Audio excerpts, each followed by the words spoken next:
Hello मेरे प्यारे साथियों, मैं फुलेंद्र सिंह और आपका मेरे यूट्यूब चैनल इंक्लूसिव अड्डा में स्वागत है। प्यारे साथियों, इस वीडियो के माध्यम से आज हम लोग यूपी डीएलएड द्वितीय सेमेस्टर के विज्ञान प्रश्न पत्र को देखने वाले हैं। ये जो प्रश्न पत्र है ये 2022 का प्रश्न पत्र रहने वाला है और जो विज्ञान का प्रश्न पत्र रहता है वह 1 घंटे इसके लिए समय निर्धारित किया जाता है और इसमें जो पूर्णांक रहता है वह 25 का रहता है। इसमें आपको 12 नंबर पाना अनिवार्य भी होता है। देर न करते हुए चलिए चलते हैं बहुविकल्पी प्रश्न को सबसे पहले हम लोग देख लेते हैं। यहाँ पे जो बहुविकल्पी प्रश्न है, यहाँ पे प्रश्न संख्या 1 कि एमकेएस पद्धति में ऊर्जा का मात्रक क्या है। एमकेएस पद्धति में देखिएगा जो पद्धतियाँ होती हैं वो एमकेएस पद्धति, एफपीएस पद्धति और सीजीएस पद्धति होती है। एमकेएस पद्धति में मीटर, एमकेएस पद्धति में जो हम दूरी को मापते हैं उसे मीटर में मापते हैं और जो द्रव्यमान होता है उसे किलोग्राम में मापते हैं और जो हमारा समय होता है उसे सेकंड में मापा जाता है। तो इस प्रकार से यहाँ पे पूछा गया है कि एमकेएस पद्धति में ऊर्जा का मात्रक क्या होता है, तो इसका सटीक उत्तर हो जाएगा जूल। चलिए नेक्स्ट हम लोग जान लेते हैं नासा। नासा का मुख्यालय स्थित है। नासा का पूरा नाम नेशनल एरोनॉटिक्स स्पेस एजेंसी है। इसका जो मुख्यालय है यह वाशिंगटन में है। तो इसका जो नासा का मुख्यालय स्थित है इसका हमारा उत्तर हो जाएगा वाशिंगटन डीसी। नेक्स्ट हम लोग देख लेते हैं प्रश्न संख्या 3। यहाँ पे प्रश्न संख्या 3 है निष्क्रिय गैस का इलेक्ट्रॉनिक विन्यास कितना होता है। जो निष्क्रिय गैस का इलेक्ट्रॉनिक विन्यास आता है इसका जो निष्क्रिय गैस होता है, निष्क्रिय गैस के जो अष्टक होते हैं, जो लास्ट वाला कक्षा होता है वह पूरा होता है। तो इस प्रकार से इसके लास्ट वाले कक्षा में 8 इलेक्ट्रॉन होते हैं। तो यहाँ पे प्रश्न यहाँ पे पहला दिया गया है 2,6, 2,7, 2,8 और 2,8,2। तो यहाँ पे जो सही उत्तर हो जाएगा वह हो जाएगा 2,8 यानी कि ऑप्शन नंबर सी। नेक्स्ट हम लोग देखते हैं जल में घुलनशील विटामिन है। ये यहाँ पे प्रश्न संख्या 4 है कि जल में घुलनशील विटामिन है।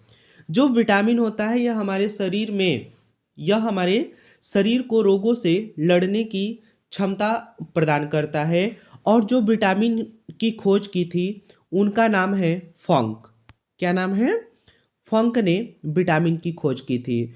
और घुलनशीलता के आधार पे विटामिन जो होते हैं 2 प्रकार के होते हैं। कौन कौन से? एक वसा में घुलनशील विटामिन और एक जल में घुलनशील विटामिन। तो चलिए जान लेते हैं वसा में घुलनशील विटामिन कौन है और जल में घुलनशील विटामिन कौन है इसके बारे में। तो वसा में घुलनशील विटामिन है ए, डी, ई, के। ये हमारे वसा में घुलनशील विटामिन है और जल में घुलनशील विटामिन है बी और सी। तो यहाँ पे विटामिन ए जो कि वसा में घुलनशील विटामिन है, विटामिन डी वसा में घुलनशील विटामिन है, विटामिन के वसा में घुलनशील विटामिन है और यहाँ पे विटामिन सी जिसका नाम हमारा है एस्कॉर्बिक एसिड। तो विटामिन सी जो है वह जल में घुलनशील विटामिन है और विटामिन सी की कमी से अभी आप लोगों ने जाना कि विटामिन सी का जो रासायनिक नाम होता है एस्कॉर्बिक एसिड होता है और इसके कमी से एस्कर्वी नामक रोग हो जाता है जिसके कारण मसूड़े फूल जाती हैं और दांतों से खून निकलने लगता है। आगे हम लोग देख लेते हैं तंत्रिका कोशिका की विशेषता होती है।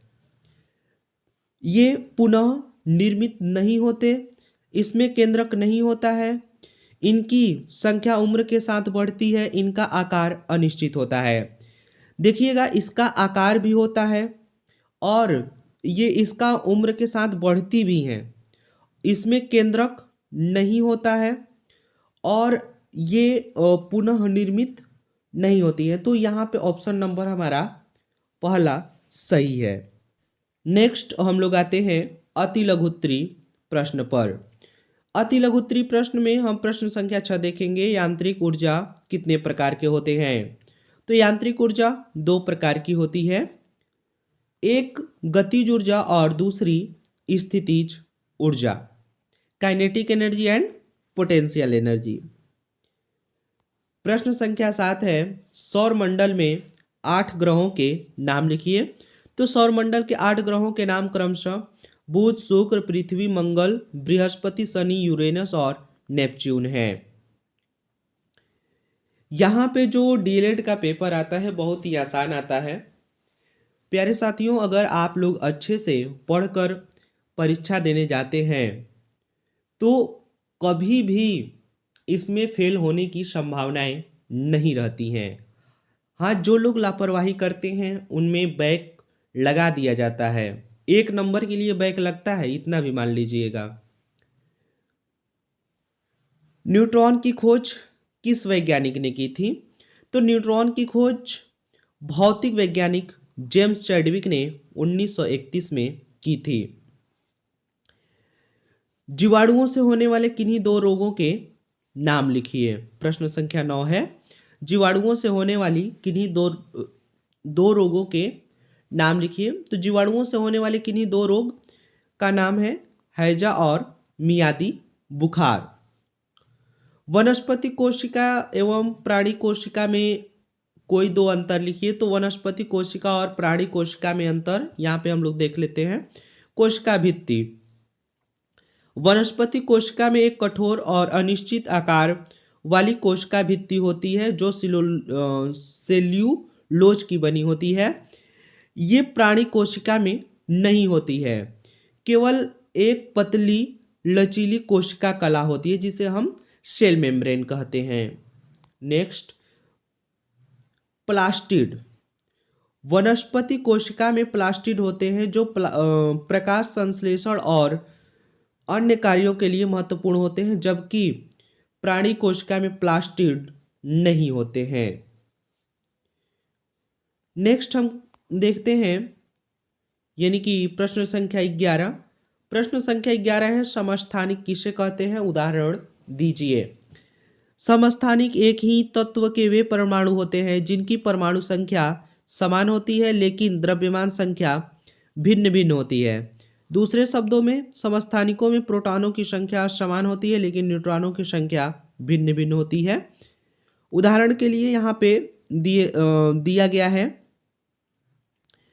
कि हाइड्रोजन के समस्थानिक, जो हाइड्रोजन के समस्थानिक हैं वह है प्रोटियम, ड्यूटेरियम और ट्राइटियम। प्रिय साथियों, वीडियो की लंबाई अधिक हो गई है, इसलिए मैं लघुत्तरी प्रश्न अगले दिन करूँगा।